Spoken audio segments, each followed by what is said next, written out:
Hello, Rob, Kate, David, and Crypt Project watchers. That's right, I'm back from my trip to Washington, D.C., and boy, do I have a lot to show you. It was a pretty great trip. We saw a lot of monuments. We got to go to a lot of interesting places, and we stayed in a really, really nice hotel.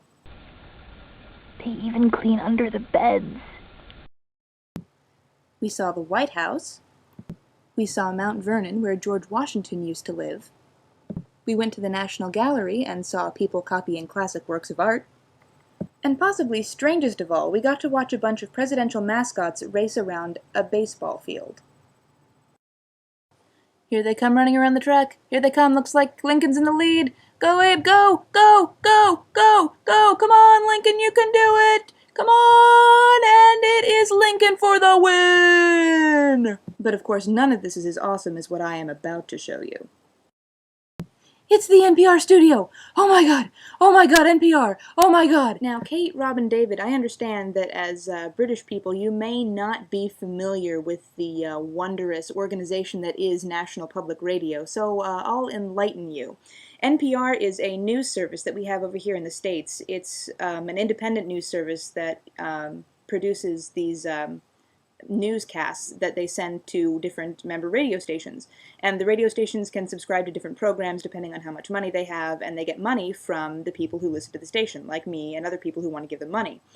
NPR has really, really just changed my life. I've been listening to it since I was in the womb, pretty much. So working there has been kind of a lifelong dream for me.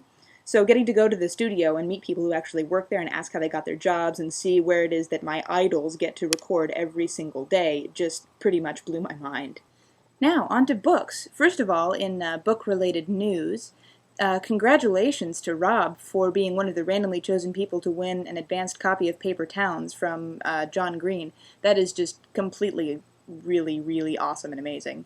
And also, I believe that I have some books now that I need to recommend to you guys.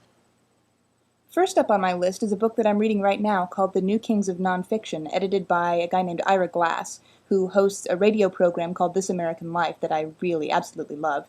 And the book is a compilation of what Ira Glass considers to be the best examples of literary nonfiction. And they're all entertaining and informative and very well written.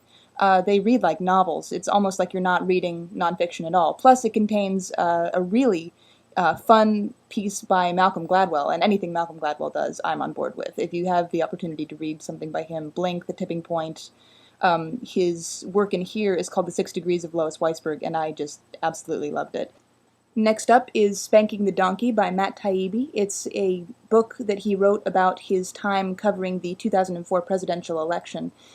And Matt Taibbi is kind of influenced, well, very much influenced by Hunter S. Thompson. He's got a very strong political point of view and a kind of a sick sense of humor. He's kind of an odd guy, but really, I just love his stuff. It's very engrossing and a lot of fun to read.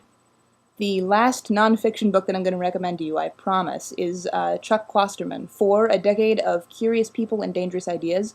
Chuck Klosterman is a pop culture critic and music journalist for a bunch of different magazines. He freelances.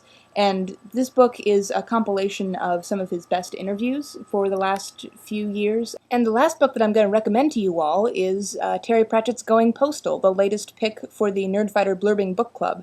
I really enjoyed this book. I read it a few years ago, and it's one of my favorite of the more recent Discworld books. Well, I've got nothing else to say, so I guess that's it for me. Aren't you guys proud of me that I can make a movie that's longer than 2 minutes and 30 seconds? I told you I could. Kate, I'll see you tomorrow. P.S. Check out what I found in D.C. It's Rob's name on a sign!